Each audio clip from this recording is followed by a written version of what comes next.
If we are going to cultivate something intentional, we have to predicate that on a mutual stake in each other's success.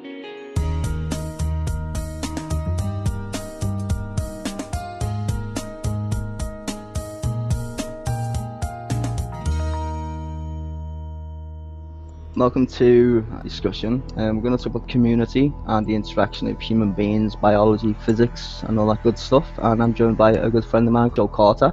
And I'll just let Joe introduce himself, basically. So go for it, Joe.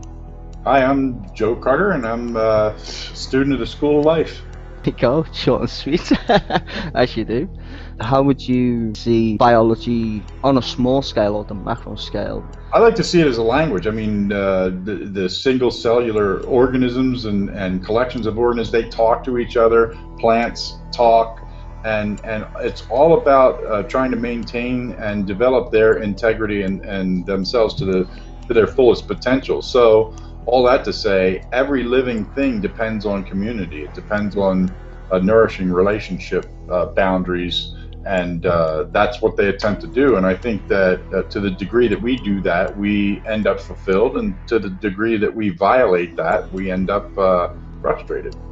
How would the frustration play out in, let's say, a conversation or the interaction of human beings in that respect? Okay, well, in human social terms, I think that somebody who is greedy to the point where they're willing to sacrifice the people on their social landscape for their own desires, for their own pleasures, end up frustrated. And the reason for that is, well, I never met anybody that was destructively selfish and satisfied at the same time. The same way I have never met anybody who was so resource deficient that they couldn't feed themselves and was satisfied either. I mean, we tend to think in terms of poverty as a lack, but you can have excess. The poverty of excess. Too much water will drown you the same way too little will make you die of thirst. So I think in terms of human beings, the most fulfilled people are those that have some kind of a nourishing thing to offer and want to do that in the context of community, and they're open to receive nourishing value from that community, and they depend on that community to actually perform in that respect, and the balance of those relationships is what drives fulfillment. And I don't make that up out of nothing. I think that's the way our organs are structured with each other, how we're best suited to fit in terms of a human species as an organ in the body of life and all of that. If we kill the golden goose that feeds us, we're not going to be very satisfied. So all that to say, wealth comes from cooperative relationships far more than it comes from just tearing at the climate, the environment, exploiting it to the point where we're putting useless coconuts in a silo, so to speak. Do you think we've got a lot to learn from biology in the sense of how we structure towns or villages or communities or even big cities in that respect? Do you think we can apply the same logic in the sense of how stuff works, being into physics? Yeah. How would you implement that even as well? Sure. Well, and from my perspective, the answer to that is yes. I think that a business, for instance, that sets value-based pricing, where they try to craft a perceived value as opposed to an actual value of an object or whatever, and then charges according to what the market will bear based on that, excitement they were able to build around a product and all of that, is in some sense necessary if all the businesses are doing that. I'm not I don't have like Pollyanna glasses that I look through.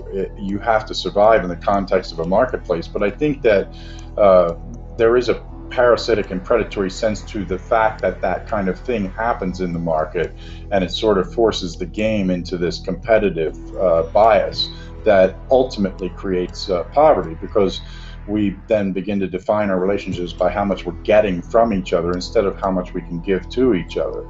So looking at it in a big sense, like let's just take global sense.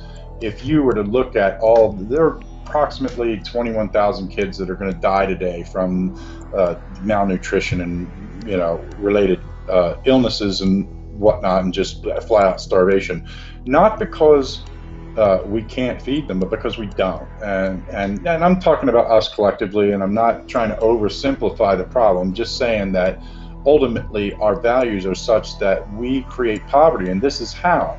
If instead of starving, those children were cultivated to their fullest potential, who knows what kind of Newtons and Einsteins and cures for cancer and wonderful gadgets and widgets would have happened if they were cultivated in an environment where they knew they mattered and that the community mattered too, and all of that. So I think applying that kind of a thing to our individual relationships, our business relationships, our governmental relationships, and so on, and our relationship with the environment is a critical source of our wealth. Now, does that mean it's moral to do that?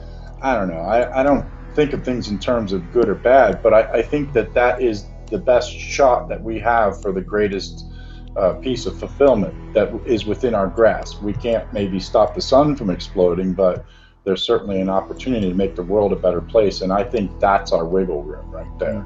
Even though we know the world is not perfect, would you say at least we should recognize a system? Would you say the understanding of community would be the greater system, in the sense of the most streamlined? It's got no, how can I say, isms to it. It's very simplistic in its nature, but it holds a lot of factors that we should pay attention to as a species in that sense. If I understand your question correctly, I think that the fact that we're linguistic is not a mistake, that we're little chunks of reality, so therefore we might consider reality linguistic, that there's a birthing process that happens again and again. I mean, that whole cycle of life and the Hakuna Matata and all of that.